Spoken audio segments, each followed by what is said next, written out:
세계는 지금 한류 열풍으로 한국으로 주목하고 있습니다. 많은 사람들이 한류 열풍하면 아이돌만 생각하지만 오늘 제가 가져온 것은 한국의 아이돌이 아닙니다. 최근 BTS와 블랙핑크와 같은 아이돌 가수가 미국과 유럽, 호주, 일본 등지에서 사랑받고 있어 덩달아 많은 외국인들이 한국에 관심을 보이고 있습니다. 그 관심이 이제는 한국의 음식까지 오고 많은 외국인들은 한국의 먹방 유튜버를 시청하며 즐기기도 했습니다. 먹방이라는 컨텐츠는 이제는 한국을 대표하는 컨텐츠가 됐을 정도로 미국이나 유럽에서도 1인 쇼라고 하지 않고 묵방이라고 부를 정도입니다. 몇몇 먹방 유튜버들은 외국인 시청자 비율이 80%를 넘기고 있고 또 많은 해외 유튜버들이 먹방 컨텐츠를 따라서 하고 있습니다. 그리고 먹방을 보는 미국과 유럽 등지의 시청자들은 먹고 있는 음식에 대한 관심을 가지고 자신도 먹어보기 위해서 자신이 사는 지역의 한인타운을 방문하여 한국 음식을 맛보고 있습니다. 여러분들도 먹방을 보고 있으면 그 음식이 갑자기 먹고 싶어지지 않나요? 이건 만국 공통인 것 같습니다. 외국인들도 먹방을 보고서는 기업 한국 음식을 파는 곳을 찾아내 수백 킬로를 달려가 음식을 맛보고 주변 사람들에게 자랑하고 음식 사진을 인스타그램에 올리고 하고 있습니다. 이렇게 BTS와 블랙핑크와 같은 아이돌들로 시작한 한류 열풍은 한국인이 방송하는 먹방까지 오고 그 먹방은 한국 음식에 대한 관심으로 자연스레 이끌어냈습니다. 한식을 처음 접하는 외국인들은 보통 처음으로 맛보는 것은 한국의 오랜 역사와 함께하는 불고기입니다.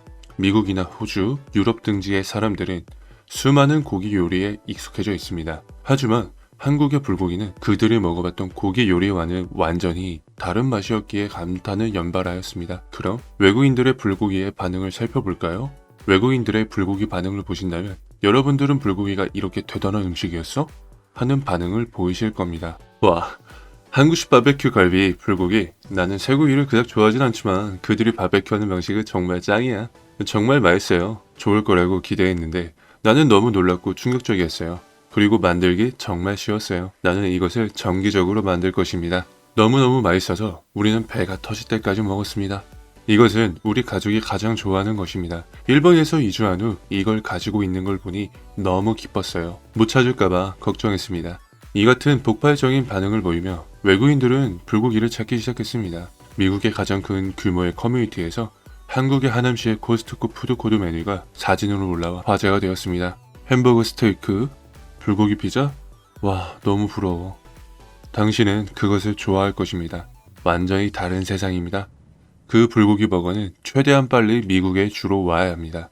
치즈 피자는 맛이 꽤 비슷해요. 하지만 불고기는 훨씬 더 맛있습니다. 훌륭한 메뉴이지만 그 메뉴에 한국식 프라이드 치킨을 추가하면 더 맛있을 것 같습니다. 해당 게시글은 추가 댓글까지 포함하면 200개를 넘는 댓글로 화제가 되었습니다. 이렇게 이제는 한국의 음식은 미국이 사랑하는 음식 중에 하나로 꼽게 되었습니다. 과거에 일반적인 외국인들은 코리아라고 하면 아예 알지도 못하거나 북한을 먼저 떠올렸습니다. 그리고 그 당시에 일본은 해외로 많은 기업들이 진출하면서 좋은 이미지를 쌓아 한국보다도 더 인지도가 있었습니다. 미국이나 호주, 유럽 등지에서 사람들에게 일본 음식에 대해 물어본다면 곧잘 스시, 야키니쿠 등의 답변을 들을 수 있었습니다. 여기서 스시는 일본의 전통 음식이지만 야키니쿠는 사실 한국 음식입니다. 기원을 거슬러 올라가면 일제시대까지 갑니다. 야키니쿠는 일본 말로 구운 고기라는 뜻으로 한국 불고기가 일제시대와 해방 이후 제2동포들이 일본으로 건너가 불고기를 일본식 단어로 부르기 시작한 것입니다. 이 요리의 역사에 대해 더 알아본다면 조선 후기와 개화기 당시 양반들을 비롯한 부유층이 향유하던 하나의 고기 문화였던 고전적인 조선식 불고기입니다.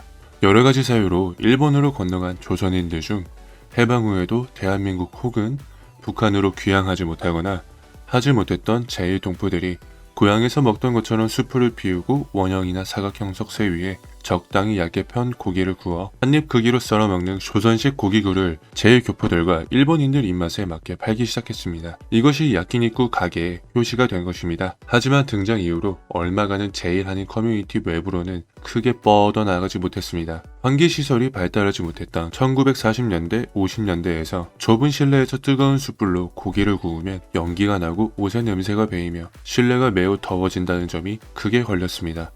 또한 대다수의 일본의 건축물이 목조 건물이어서 화재의 위험성이 컸던 점도 있어 즉석 고기구이집을 차리기에는 무리가 있었습니다.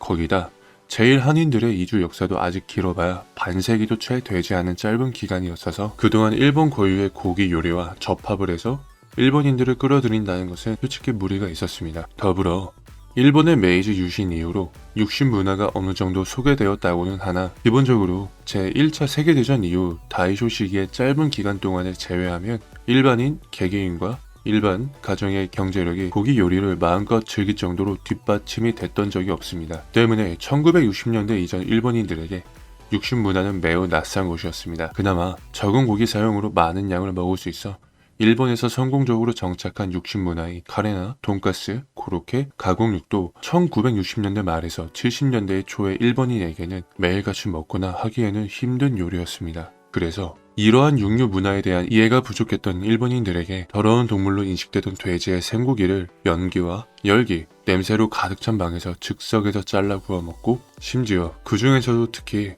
더러운 것이나 쓸모없는 것으로 취급받던 막창, 간, 염통 등의 여러 내장도 먹는 제일 한인들의 요리 문화는 징그러운 것을 먹는다는 뜻의 케테모노쿠이나 쓸데없는 것이라는 뜻의 호르몬이라고 불리며 전대받았습니다.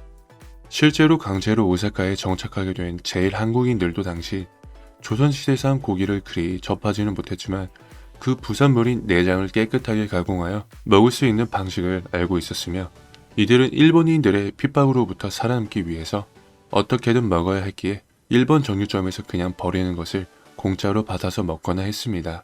시간이 흘러 고기를 구우면 나는 연기 문제를 해결하는 환풍기나 실내 열기를 밖으로 빼주어 일정하게 온도를 유지해주는 에어컨 등이 개발되어 일본 곳곳에 보급되고 일본의 경제 또한 급속도로 크게 성장하면서 건축물들도 목조가 아닌 화재에 강한 철근 콘크리트 형식으로 많이 바뀌었습니다. 그리고 주머니 사정이 여유로워진 일본인들은 지금까지는 쉽게 접할 수 없었던 육류에 대한 소비가 폭발적으로 증가하였습니다.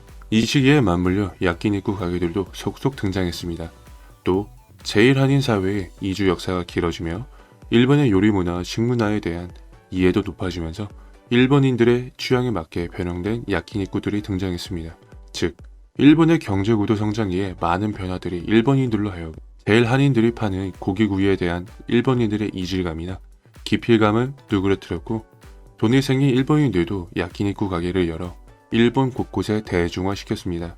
이렇게 제일 한인이 만든 음식이 전 세계로 뻗어나가 유명세를 떨치고 일본인들의 입맛을 사로잡으니 일제강점기가 한 세기도 지나지 않았을 때 일본인들은 야끼니쿠를 일본의 전통 음식이라고 우기기 시작했습니다. 실제로 일본의 유명 방송사인 NHK에서는 야끼니쿠에 대한 다큐멘터리를 제작하였는데 그 다큐멘터리에서는 야끼니쿠는 한국 문화라고 생각하기 쉽지만 패전 후 일본이 낳은 음식 문화이다 라고 했습니다. 이런 식으로 언론을 이용해 서서히 야끼니쿠 속에 한국인의 흔적을 지워나갔습니다. 이렇게 시간이 흐른 지금은 한국인들조차도 야키니쿠는 일본 음식이라고 생각하는 젊은 층들이 많이 생겨났습니다. 일본에서도 유명한 대형 야키니쿠 체인점인 조조엔의 창업자 박태도 회장은 야키니쿠는 제2동표들의 음식 문화이고 그 뿌리는 한국의 불고기다 라고 했습니다. 이제는 일본 현지화가 되었지만 정확하게 부른다면 일본식 한국 요리라고 하는 게 더 맞지 않을까 싶습니다. 우리가 짜장면을 여전히 중화 요리라고 부르는 것처럼 말입니다. 우리는 한국에서 대중화되어 있는 터키 아이스크림을 보고 한국에서 대중화되어 있으니 한국 아이스크림이라고 부르지 않습니다. 근본적인 본질은 터키에서 온 것을 누구나 알고 있는 상식이고 그것을 한국 아이스크림이라고 부르는 것은 뭘 상식한 행위라는 것을 알기 때문입니다. 일본은 일제강점기 동안 조선의 수많은 것을 수탈하고 한국인들을 핍박하고 노예로 부리고 인간으로서는 할 수 없는 악행들을 저질러 왔습니다. 그리고 시간이 흘러 무기로 전쟁하지 않는 시대에 와서는 방송의 대중성을 이용해 한국의 문화를 자기네 것이라고 우기며 한국 문화를 집어나가고 일본의 문화인 척하고 있으며 과거 잘못을 저지른 것에 대한 일체의 반성도 하지 않고 있습니다. 모든 일본인이 잘못됐다는 것이 아닙니다. 그 중에는 좋은 일본인도 있지만 일본 정부에서 이런 모든 것들을 통제하고 일본 국민들을 우민화시켜 어린 시절 교육을 할 때부터 과거의 일본의 악행은 교과서에서 빼고 한국의 좋은 문화들은 일본의 것인 것처럼 포장하고 독도도 일본의 지도에서는 일본 땅으로 포기하는 등의 악행을 해오고 있습니다. 이제는 세계가 인터넷으로 서로서로 쉽게 정보를 교류하고 조금만 검색하면 많은 정보를 얻을 수 있습니다. 이렇게 세계는 하나가 되어가는 가운데 문화에서만큼은 선두를 달리고 있는 자랑스러운 우리 대한민국은 이제는 일본 정부에 의해 잊혀지고 지워졌던 수많은 역사와 문화들을 돌려받고 되갚아줄 때가 온 것입니다. 과거와 다르게 우리는 이제 힘이 생겼습니다.